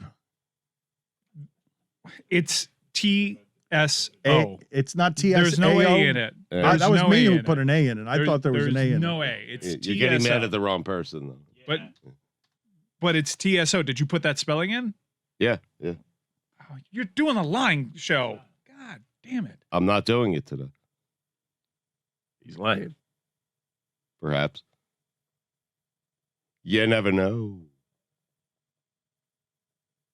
This is the best punishment. Intentionally. So great. But what if he's not doing it today and then he comes in and does it next week? And today he was just being a jackass the No, whole time. I'm doing it today. I mean, But that means you're not doing it, which means I don't know. that you're not lying. God. General So. General So. General So. Told you. Thank you, YouTube. Because you are doing a lying show. If he is doing the lying show, he definitely came in not thinking he was doing the lying show, and the first words out of his mouth were a lie, and then I always come in not thinking. ended up doing it somehow. Are you guys in any way serious about what you've been saying about Patrick Mahomes and him being a step slow or a step off or something being wrong? They are 2-3, and there was a big article in ESPN.com about turf toe. Mhm. And for all the analysis that we do around these games, what the turf toe can do to ravage even the best composed of bodies or artists. You saw one of the throws to Kelsey early in the game. Kelsey was wide open, and Mahomes threw it 10 yards over his head. Yeah. And it just looked weird. That's because something's a little off. Okay, That's but what we've been trying to tell you. I'm asking you because he's turning the ball over a little bit more. Mm-hmm. But I'm asking you, has it escaped our attention that turf toe is a bit of a huge debilitator? Like, I know all the time you guys read the stories about, hey, the turf toe, if I take the use of your toe away, the functionality of it, I'm going to really alter what's going on with your ability to plant, to run, to throw the ball off of a plant when all of these throws start in the feet.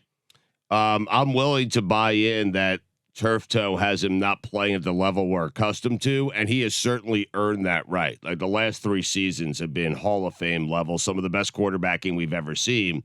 He has 6 interceptions already. He had 6 all of last season. I think what's off there, that defense, which has never been great, but it is really bad, Dan. And so you're asking Patrick Mahomes with turf toe in that offense to go up, and basically they have to score 40 points every single game. The defense is horrific. Really bad. But did he just get turf toe again? Because he was dealing with this last year and was playing at a pretty high level. Yeah. So it just reemerged after he had surgery to deal with it? He had surgery in February. I don't know. I can't point to that as an indicator for poor play with Patrick Mahomes because he's played pretty well with it. Teams are guarding him different. And I think the inaccuracy is because he's not taking the easy stuff. He's trying to make a lot happen and trying to cover for a really bad defense, as Stugotz said. And Dan Orlovsky's been really good on this, but if you have a bad defense, the worst possible thing you could do is what Patrick Mahomes is doing right now, which is trying to end drives quickly or just ending drives with turnovers to bring that bad defense right back out onto the field. There are many times in Patrick Mahomes' offense where Clyde Edwards-Helaire is open all day. He has a receiver, a check down available to him. The defense is daring him take the check down, and he's not. He's holding on to the ball, trying to make something happen because he had his entire career. Is this why you're accusing him of chasing the dragon? It must be so hard for Patrick Mahomes to take what the defense has given him because he was playing in football hedonism for 3 seasons. It has to be really impossible because he knows he has the arm to do it. Every bad decision that he made or questionable decision that he made, he went past it because of his arm talent. And now the defense, there's 2 high safeties all the time. We're not rushing you. We're daring you to take the 4 boring yards at a time. Don't say all the time, because it wasn't but a couple of games ago that Tyreek Hill had almost 200 receiving yards and 3 touchdowns. That was Philadelphia. That was Philadelphia. But Dan, in 2 of the 3 losses, that defense has given up 38 points. So you're forcing the Chiefs offense to score in the 40s, which I don't care how great you are. You're not going to do that every single week. And the other loss, Herbert was just better. He was better. They'll probably move the ball well doing the same things and maybe not even learn their lessons. This is actually not a great opponent for them because it's probably going to reinforce bad habits. We told you ahead of that game, yeah, he'll do the same bleep against Philadelphia, but against elite defenses that he is facing, they're playing him one certain way. and daring him to play clean football for 12 plays as opposed to 3. And so far, he's proven that he can't do it. His interception numbers are right there with rookie quarterbacks. I love the idea of the way that you actually cage Patrick Mahomes is just to tell him, okay, if you want to do it, 75 yards and 16 plays. And it's not anything else. It's just if you want to go ahead and do this 6 yards at a time and 3rd and 2 at a time, and you don't want any of these. He hates 6 yards at a time, man. But 6 yards at a time is a great play. 6 yards at a time is a really good play, and that's going to bring the safeties at least closer. But he's not keeping them honest. But 6 yards per play becomes boring when you're accustomed to 15 yards per play. It becomes extra boring for the most exciting offense that we've seen this side of the greatest show on turf. It must be really difficult for that guy in particular to rein it in. That's why I think it's a fascinating case study. And he's got the arm talent to overcome it. He's displayed that. But the book is out on him. That's the NFL. They're going to adjust to you. Can he adjust back? What's the greatest thing? What's the greatest attribute you would assign Tom Brady, Dan? Can you stop for a second? Because you keep saying this as if this is a closed case on the book is out on him. And I did just see him. Figured out Patrick Mahomes. I did just see Tyreek Hill do this, and you keep throwing Philadelphia in my face. Fine. That against the elite Buffalo defense, that was a very poor game. The last very poor game I saw Patrick Mahomes had was in the Super Bowl when he was losing, when he missed all his offensive linemen. I'm not quite ready to say at 2-3. The book is done on him.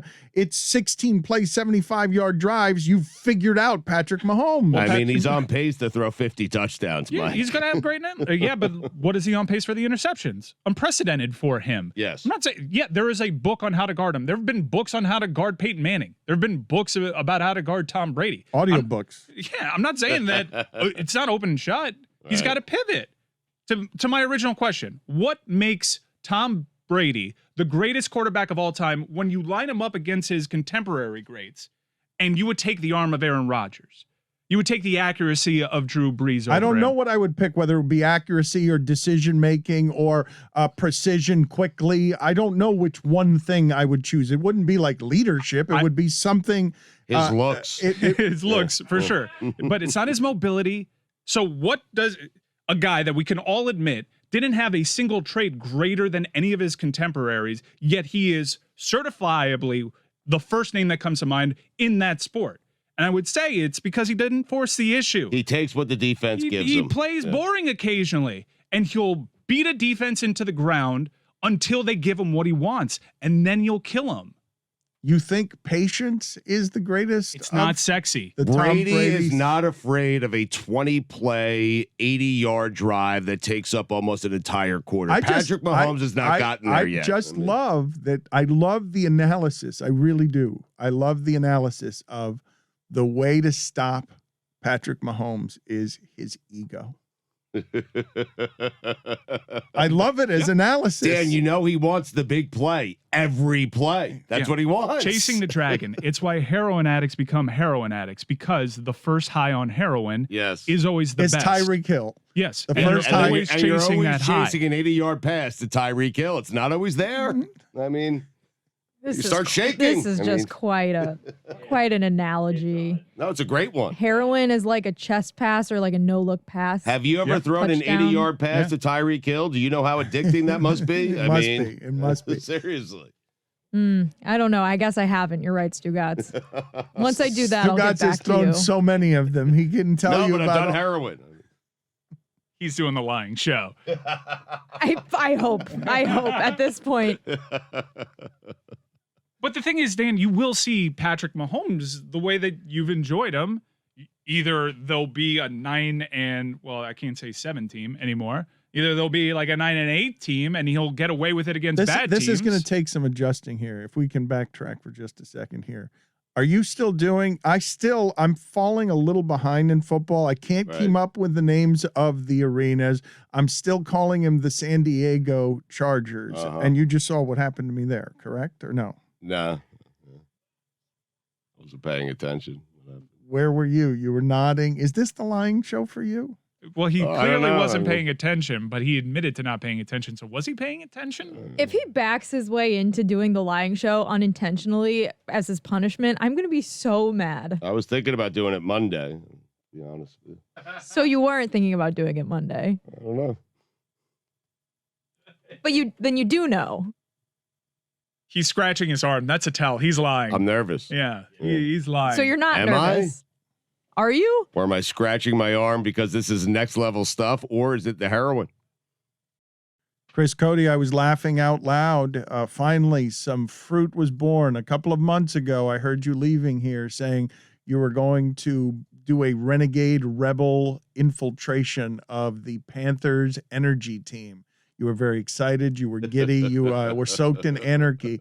And I just saw the video moments ago of that execution. It was laugh out loud funny. You infiltrated the Panthers energy team, and you looked.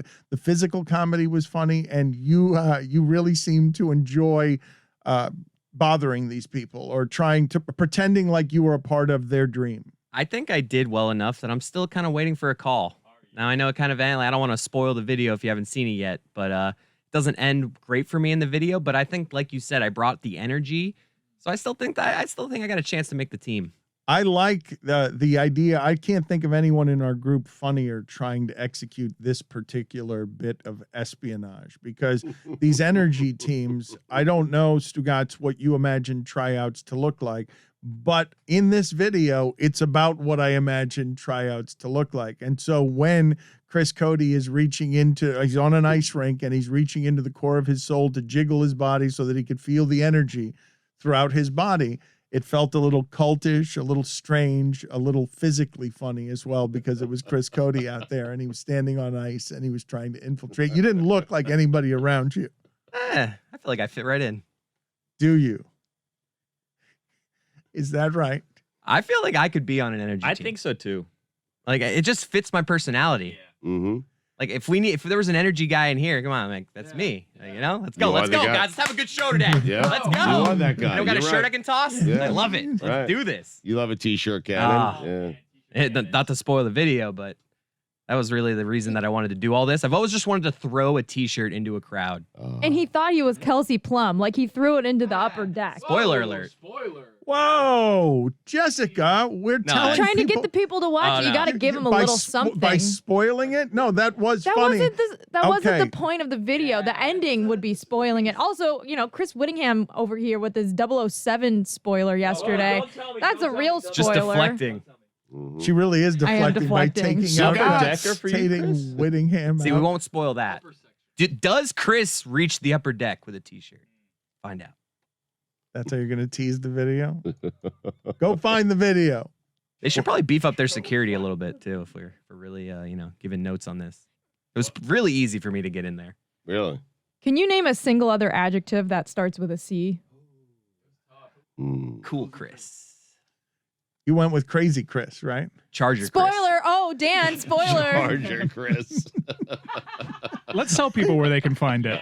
Charge Yeah, just on find our it. YouTube channel. Yeah, where is that channel? Levitard and Friends. Yeah, and on our social media platforms at Levitard Show on Instagram and Twitter, you can find this video out there. It's really good, and it honors puck dropping in South Florida tonight. Well, you guys are legitimately excited. Roy is back. You didn't make it to the upper deck. He's got a chooch. I mean, It's not a chooch. A chooch gets that thing to the upper deck. That's a spoiler alert. He didn't get it to the upper deck. We're giving it all away. Present day Mahomes right now. Wow. Do you have turf toe? Show us your toe. No, don't. Do not, please he said do he not. has his dad's feet. Don't do it. I'm going to leave if you're going to do that. Oh, no, wait. Talk about the Panthers. Okay, so puck drop tonight. We got Aaron Ekblad back. That's huge. The Panthers defense is boistered with his return back to the first line of the defensive pair. Eck. And we have secured Alexander Barkov. So this is going to be a big night. And we got the Penguins tonight. So this is Sergey. so we got our Horny playing his old team, Patrick Horncrest. So this is going to be a good game tonight. While we're at it, just cleaning up for the week, Jessica, you want to give people an F1 minute from last week? You didn't get a chance to give anybody an F1 minute. Well, I don't have a full minute, but I was very sad because Lewis Hamilton did not win the race, even though he Basically got in a little bit of an argument with his team about whether or not he should pit because he wanted to stay on the same tires for the full race, and he ended up not staying on the same tires, and he pitted at the end, and he thought he gave up a few spots, so the Max Verstappen ended up getting in second, and Valtteri Bottas finished in first. So it was basically a great day for Red Bull. Red Bull's now, vying for the championship with Mercedes, and Max Verstappen is now 6 points ahead of Lewis, or 7 points ahead of Lewis. So the end of the season is going to be great. And the next race, Dan, it's in the United States. It's in Austin. So coming home. It's coming home. F1's coming home. It's going to be in Miami. To the United Miami soon too, right? I am so excited for the Miami Grand Prix next year, May 8th, 2022, the inaugural race here in Miami. It's going to be a great time. Hopefully DraftKings, we can get involved, do a little Meadowlark DraftKings paddock party. I don't know. I'm just throwing that out there. DraftKings, if you're listening, give me a call. And it should be a good time.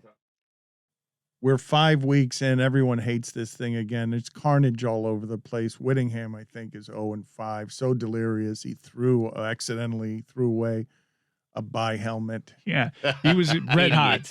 He was red hot. He was finally got his first win, and he pulled the Jets helmet. You'll see on a social media exclusive.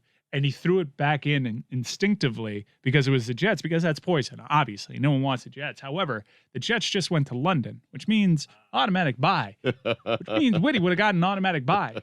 No, the thing is haunted for him. The byes this week are Falcons, Saints, Jets, and 49ers. I understand him wanting to get that Jets helmet out of his hand as quickly as possible. I was there. I was there for him too late, like a second too late. Because the helmet had already landed back in the bucket before I yelled to him, bye week! I feel so bad for that kid. Let's be honest. The Jets shouldn't get a bye after going to London. It's quicker to fly to London from New York than to fly to L.A. So it's really, that just shouldn't even be an issue. Or do I? A shocking stance from Jessica. Tony, let's go to the bucket. Let's play the music.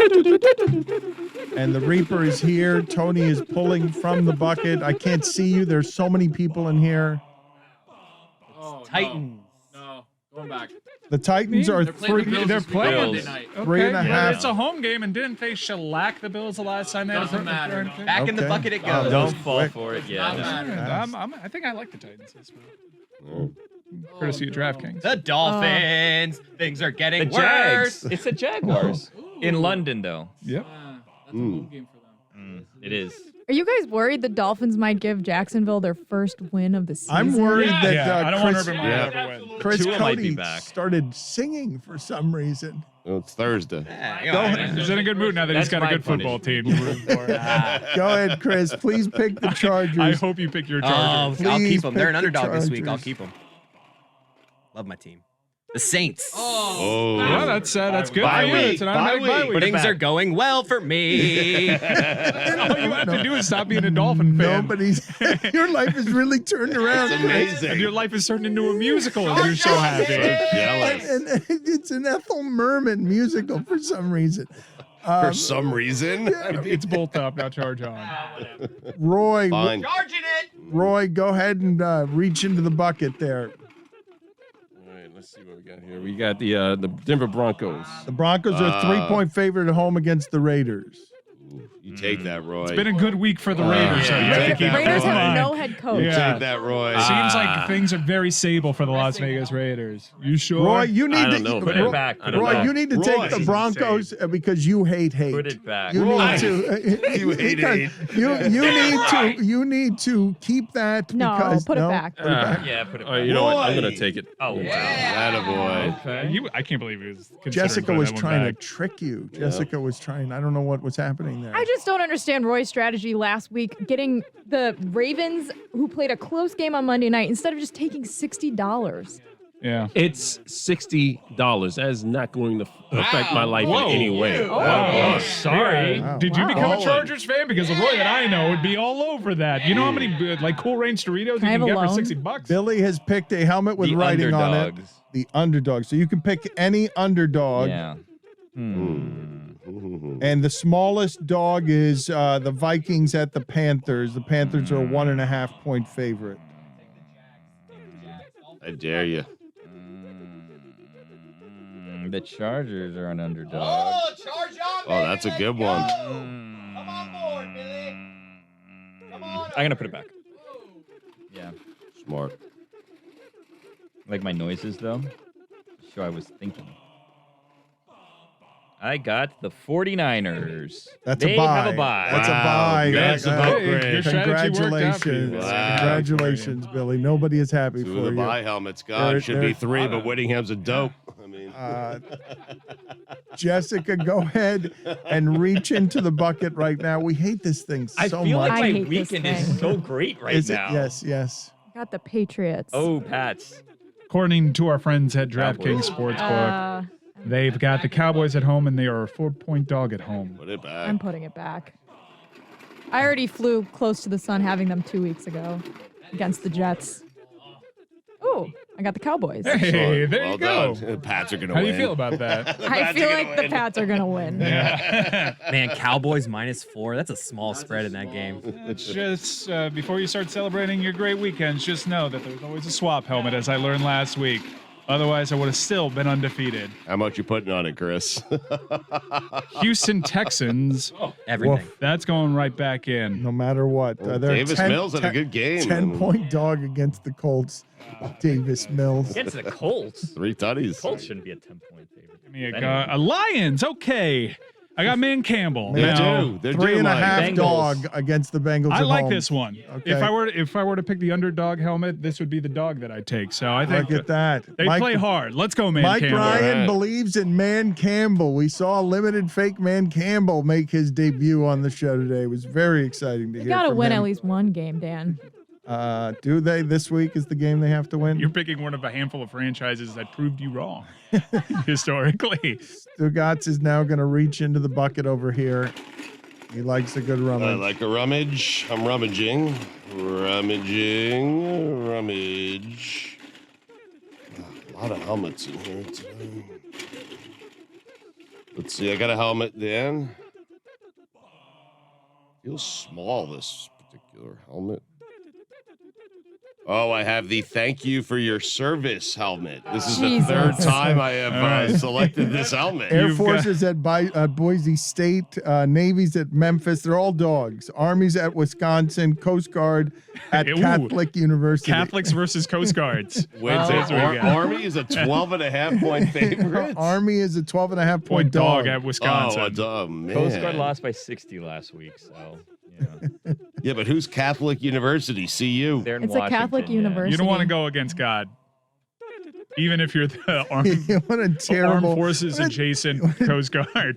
terrible helmet. It is, I've won twice with it. I mean, I'm tempted to take the boats of Coast Guard. Mighty boats. I don't know what to do. What about Air Force at Boise State? You could also Let down put it spot back. for Boise. All right, I'm going to put it back. Wow. I don't like you my- hate You our armed hate forces. our armed services. You are against our military. Unpatriotic. you for your Unbelievable. services. I take Traitor. Wow. No, It's thank you. You said no, unbelievable. thank you for I your did. service. said- Unbelievable. It's Sorry. disrespectful. You should be canceled. I love our troops. I've been waiting for you. I was And I hate frustrated. hate. I'll fuck up hate. Oh. All right, here we go. Oh, no. I got Tom Brady. All right, you go tonight. I go tonight. Tom Brady's a touchdown fave Tony. at the Philadelphia Eagles. However, Levante David is out. Rob Gronkowski is out. You don't feel good about it. I am not Winfield is confident. out. Not even Brady. You don't even feel good about. Wait, Dan, I think I have the biggest favorite of the week, and I am not confident at all. No, you got a couple of 10-point spreads there, but you should feel confident about that. I got the Bengals. The Bengals. Ooh, we'd are- go head to head, Ooh. Dan, because Bengals, Detroit. Do you want to Lions. go against Man Campbell? What's going on with the throat contusion of Joe Burrow? Well, he's Voice playing. rest. He just can't talk. I mean, Silent count? What am I going to do? I'm going to Remember, get it's beat a by dome. It's going to be silent- hard to go on a silent count. And do inside the a Lions dome. need to win a game? You just said it yourself. Yeah, I'll keep the Bengals. Wow, Wow. Amazing. I'd like to see what you would have gotten had you thrown it All right, back in. come back Yes. in here. That's a nice, fun part of the game. It is here. the fun part. Yes, for It's fine. S's and G's. The Bills, I would have gotten the Bills Oh, at the man. Titans. Same point spread. Yeah, so you feel better because you're playing a winless team. Do I feel good? I don't feel good about No. anything. I'd feel good. Come I on, feel Bengals got this. You're good. I have the greatest quarterback in the history of the game, and I don't feel good. I mean, You're going up against Nick Sirianni, and you're worried This is a misery. We're 6 weeks into this garbage. We're a third of the way through this. All of us are already miserable.